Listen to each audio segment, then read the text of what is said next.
Tetapi kan tentunya ada sesuatu saat yang dimana akan kita reach plateau, which is yang ya hidup udah kayak gini aja, kita budgetin lah ya, anak mau sekolah di sana, apa segala macam dan segala macam, makan kita segala macam, yang tidak terlalu berlebihan lah gitu kan.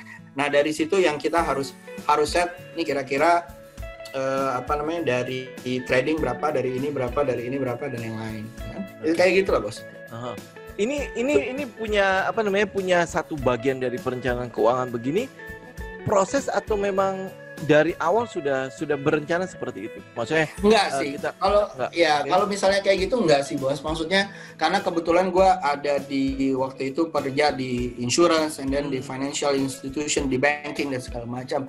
I learn a lot from those kind of product gitu ya. Tapi kita gain yang bagus, kita buang yang not so good gitu ya. Jadi dari situ kita bisa belajar bagaimana sih kita planning our financial gitu kan. Bagaimana sih supaya kita nggak terbeban dengan hutang gitu ya, atau bagaimana kita mencukupi our needs dan segala macam gitu. Jadi memang planning itu butuh ya, terutama kalau misalnya lagi kayak begininya rainy masa-masa kayak begini ini menurut saya sangat penting banget tuh yang kayak gitu. Kalau nggak ada cadangan ataupun a bucket gitu ya di belakang, kayaknya agak susah ya. Whatever you are gitu, whoever you are gitu.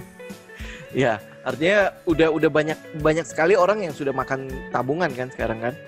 Iya. Pekerjaan udah mulai PHK, bisnis sudah hampir nggak jalan. Betul. Ya kan? Mau bilang apa lagi kan kalau misalnya nggak ada perencanaan di belakangnya kan? Betul. Berarti artinya bisa ini gini. Saya pengen nanya nih, Om Yusa kan pernah di luar juga kan? Ada nggak sih budaya luar itu juga mempengaruhi kehidupan sekarang di trading maupun di kehidupan keuangan gitu? Ada sih. Sebenarnya gue melihat kalau dulu mungkin gue agak-agak bit apatis gitu ya. Feel that you always right gitu. When you are di Indonesia sendiri. Waktu ke sana it's different gitu ya. Tapi juga mendidik gue bagaimana orang di luar pun juga nggak pinter-pinter banget gitu menurut gue. Which is yang menurut gue mereka sama kok ilmunya dengan kita. Even the trader outside di Dubai, US, apa segala macam gitu. Even yang writing a book or something, it's simple gitu ya. Menurutnya kalau kita misalnya methodenya udah okay, then it's good gitu lah. Jadi menurut gue something yang bisa kita learn, tapi kita juga nggak bisa memperlakukan diri kita bodoh-bodoh banget gitu. Karena menurut gua the quality of our mind, thinking, life gitu kan juga mendukung juga. Makanya menurut gua sekarang itu gua menjadi salah satu yang merasa bahwa Indonesia tuh bisa lebih ke depannya tuh lebih baik lagi gitu. Karena menurut gue yang di luaran sana, which is gue masih banyak punya temen ya, baik orang Indonesia ataupun di luar gitu ya, yang dimana mereka quite struggling juga at this time, at this moment, karena kita mengalami semuanya tuh keadaan kayak begini semua sama di seluruh dunia gitu kan. Which is menurut gue di sini pun walaupun kondisinya kayak gimana, still it is better gitu compared to others yang masih mendapatkan kemalangan atau have difficulties gitu. Nah ini kan masa pandemi begini kan seluruh dunia kan pasti kena kan, termasuk di Indonesia lah. Kita bilang sekarang lagi berbondong-bondong banyak sekali orang yang masuk ke bursa. Either dia newbie atau mungkin dia tadinya investor yang jauh dari bursa, akhirnya balik ke bursa dengan uang yang likuiditas yang jauh lebih baik dicemplungin ke sini. Apa sih yang harus yang kita pesenin ke mereka juga? Harus bagaimana sih sebenarnya mereka ini? I think it's good karena gue pernah ngalamin ya beberapa cycle gitu ya, karena mengalami kejadian yang kayak gini gitu ya. Dan menurut gue sama kayak kemarin gue nonton standby di Rupes-nya Berkshire and Hathaway, Warren Buffett gitu ya. Dia bilang bahwa when this kind of recession jangan harap bahwa lo akan kaya mendadak gitu ya. Karena biasanya tuh akan sideways terus nih, turmoil bahwa lo akan digojlok atau akan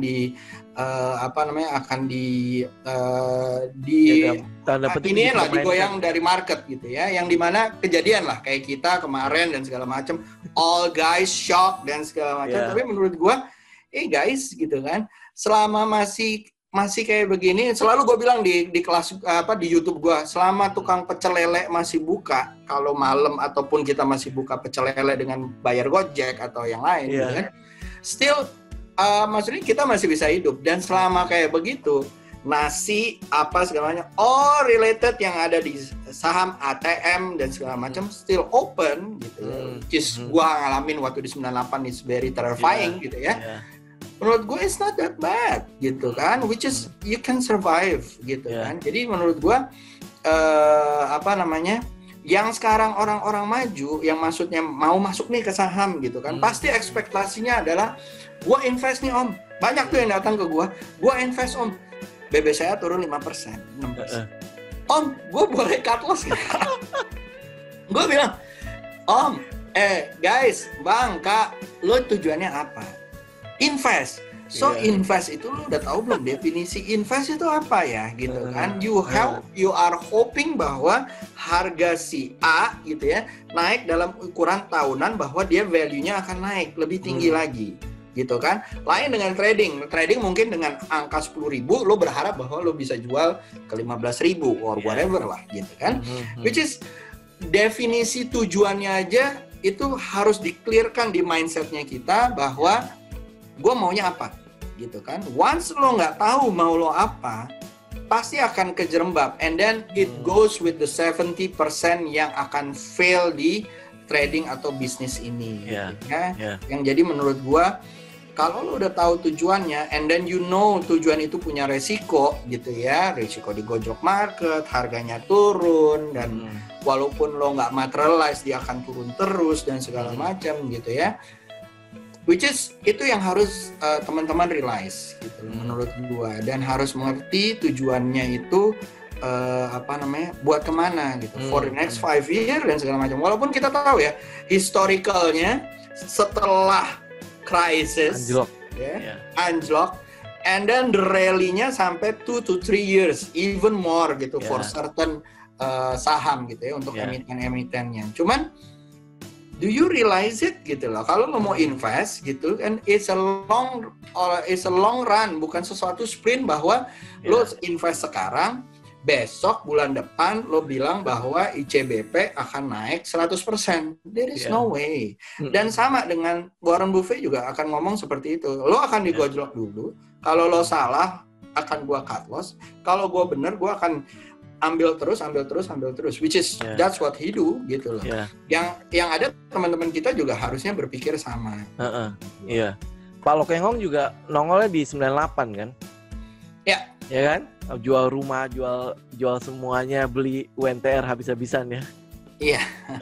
Tapi kan maksud gue is something yang menurutnya he believe on it gitu kan. Menurut gue ini juga berlaku. UNTR kalau lo lihat harganya drop jauh banget, even sebelum krisisnya mulai, di saat bearish market itu terjadi bulan Desember gitu ya, di mana dia turun semua, itu udah terjadi gitu kan. Sekarang lagi lihat, and then UNTR di saat ini lagi flat gitu kan, mungkin naik kemarin dan segala macam. So how gitu kan, which is sebenarnya jangan sampai, gue bilang sama teman-teman gue, jangan sampai lo bilang bahwa gitu ya, lo survive di krisis 2020, and then what did you gain? Only ilmu. What's ya maksud gue sayang gitu loh. Dan lo harus nunggu lagi another 8 years, 10 years, or 20 years yang mungkin lebih volatile lagi atau lebih serem lagi, which is we never know, right? Gue ingat Tung Desem ngomong begini, waktu resesi jangan hold cash. Wah, itu sebuah kata-kata yang cukup powerful ya. Maksudnya kalau buat kita, yang kita yang ngerti teknikal lah ya, artinya kalau memang itu resesi, kan kita udah lihat nih Warren Buffett nongol bagaimana dia mendapatkan gain dari resesi. Yang dekat-dekat kita aja kayak Lo Keng Hong. Ini mungkin yang nongol di permukaan lah ya. Saya yakin banget banyak sekali yang nggak nongol di permukaan juga dia gain banyak dari resesi. Ya kan? Nah, sekarang tinggal kita mau belajar dari sekarang apa tidak, atau nanti akhirnya resesi ini lewat, kita cuma tinggal lihat kayak hari Jumat kemarin lah ya.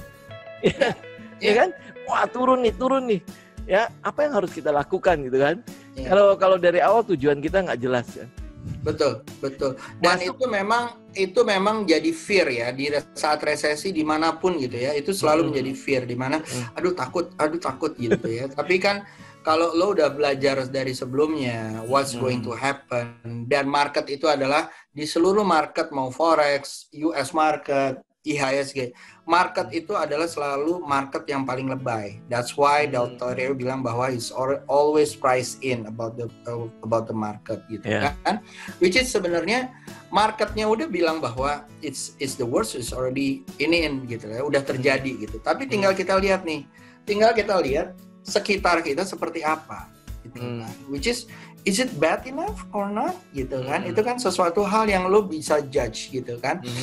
Tung Desem mungkin bilang jangan di hold, jangan apa, tapi kan he already been through a lot yang dimana mungkin orang-orang yang baru, especially the millennials gitu ya, yang gua nggak tahu sejarahnya kayak apa gitu ya. But if you talk to my mom yang hidup di tahun 66 dan segala macam, dia ini mah kagak ada apa-apanya. Dulu gue bawa karung uang buat beli beras kan gitu. Pada sanaring gitu ya. Iya, which is kalau misalnya kayak gue hidup di 98, which is yang menurut gue kebetulan kuliah di Trisakti gitu ya. Yang gue jalan dari di tanggal itu gue jalan dari situ pulang ke rumah. Kebetulan rumah gue di Pasar Minggu. Which is it's very terrifying, man. Yang dimana orang ngejarah, and then people coming out, and then throwing the stones and apapun bakar-bakaran. Yang menurut gua it's not happening right now. Alhamdulillah sih menurut gua. Tapi kan orang nggak ada yang pernah merasakan kayak gitu. Sekarang kan gila lo keluar aja ngirup sesuatu bisa mokat gitu, bisa mati gitu kan. Which is sama seremnya kayak begitu. Tapi menurut gua there's always something that we can do. Iya. Nah, kalau gitu gini Om, ngelihat sekeliling kita saat ini dibandingkan dengan bursa, apple to apple nggak sih? Maksudnya, ya lu lihatlah sekeliling kita bagaimana gitu kan ya.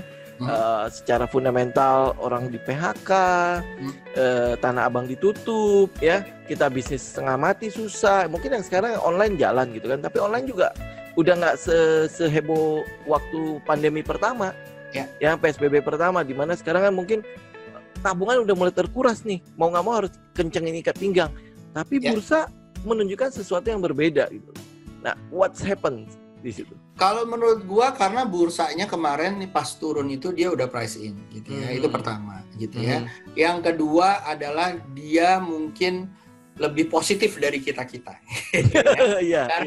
Karena mungkin dia lihat bahwa ada ribuan orang yang kena positif dan segala macam gitu ya.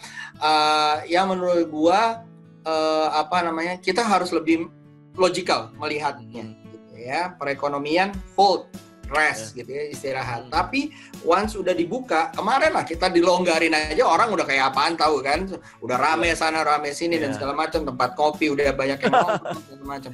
Which is menurut gua positifme yang ada di optimisme yang ada di bursa itu lumayan. Tapi nggak bisa kita bilang bahwa dia aja udah positif, kita langsung ikut positif lah. Kalau menurut gua nggak bisa kayak gitu, karena menurut gua kita tetap harus waspada gitu ya, karena di marketnya kita is not fully liquid market gitu, it's not fully mature market. Jadi kita harus hati-hati gitu ya.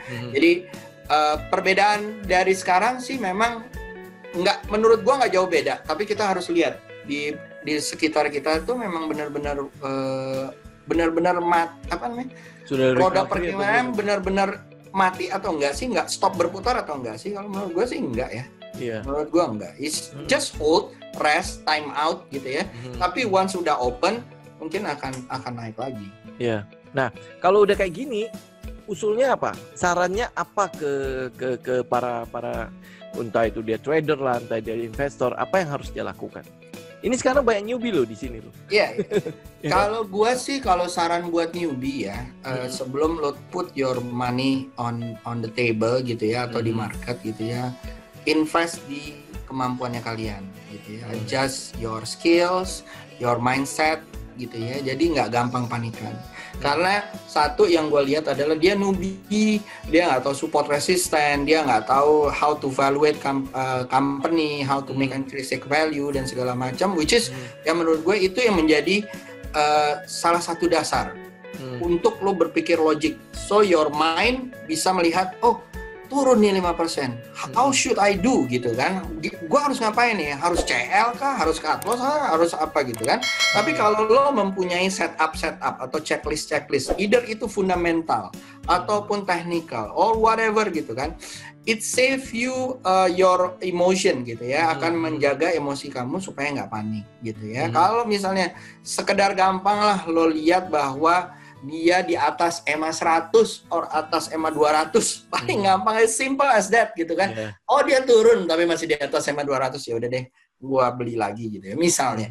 Tapi kan it's a setup yang dimana lo bisa hold on gitu kan, yang dimana menjadi logiknya lo rather than pikiran lo terpenuhi dengan emosi gitu. Oke. Nah kalau gitu kita kan ada fundamental dan teknikal nih, ya kan? Nah mana yang lebih penting?